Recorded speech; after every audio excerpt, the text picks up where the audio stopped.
ಸುಮಾರು 8 ಗಂಟೆಗೆ ನಮ್ಮನ್ನು ಖಾನಾಪುರ ಪೊಲೀಸ್ ಠಾಣೆಗೆ ಕರ್ಕೊಂಡು ಬಂದಿದ್ದಾರೆ. ನನ್ನ ಮೇಲೆ ಯಾವ ಮೊಕದ್ದಮೆ ದಾಖಲಾಗಿದೆ ಅಂತ ನನಗೆ ಹೇಳಿಲ್ಲ. ನಾನು ಕೊಟ್ಟ ದೂರನ್ನು ಗಂಟೆಗಟ್ಟಲೆಯಿಂದ ಸ್ವೀಕಾರ ಮಾಡ್ದಲೇ ನಾನು 0 FIR ಹಾಕಿ ಅಂತ ಹೇಳ್ತಾ ಇದ್ದೀನಿ. ನಾನು ಕೊಟ್ಟ ದೂರನ್ನು ದಾಖಲಿಸ್ತಾ ಇಲ್ಲ. ಈಗ ಇಲ್ಲಿಂದ ಇನ್ನೆಲ್ಲಿಗೋ ಕರ್ಕೊಂಡು ಹೋಗುವಂಥ ಸಂಚು ನಡೆಸ್ತಾ ಇದ್ದಾರೆ. ಎಲ್ಲಿಗೆ ಕರ್ಕೊಂಡು ಹೋಗ್ತಾ ಇದ್ದಾರೆ ಅಂತ ಗೊತ್ತಿಲ್ಲ. ನನ್ನ ಜೀವಕ್ಕೆ ಅಪಾಯ ಇದೆ.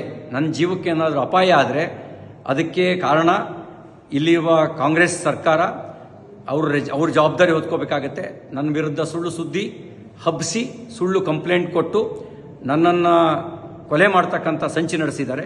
ಇದಕ್ಕೆ ಸಂಬಂಧಪಟ್ಟಂತೆ ನಾನು ಸಭಾಪತಿಗಳಿಗೂ ಈಗಾಗಲೇ ದೂರು ಕೊಟ್ಟಿದ್ದೀನಿ. ಹತ್ತತ್ರ 3:45 ಗಂಟೆ ಆಯಿತು ನಾನು ಪೊಲೀಸ್ ಠಾಣೆಗೆ ಬಂದು.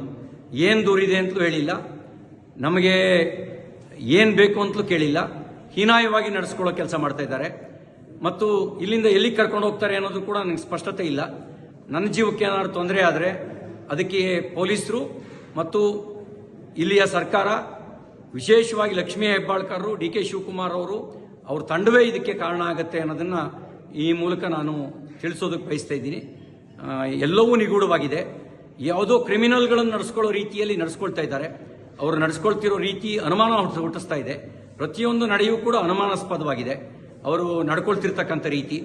ನಾನೊಬ್ಬ ಜನಪ್ರತಿನಿಧಿಯಾಗಿ ಮಂತ್ರಿಯಾಗಿ ಕೆಲಸ ಮಾಡಿದವನು. ನಾನು ಕೊಟ್ಟ ದೂರಿಗೆ 0 FIR ರಿಜಿಸ್ಟರ್ ಮಾಡಿ ಅಂತ ಹೇಳಿದ್ರೆ ಮೀನಾಮೇಷ ಎಣಿಸ್ತಾ ಇದ್ದಾರೆ. ಇದೆಲ್ಲವೂ ಅವರು ತುರ್ತು ಪರಿಸ್ಥಿತಿಯ ಕಾಲಘಟ್ಟದಲ್ಲಿ ನಡ್ಕೊಳ್ಳೋ ರೀತಿಯಲ್ಲಿ ನಡ್ಕೊಳ್ತಾ ಇದ್ದಾರೆ. ಜೈ ಹಿಂದ್.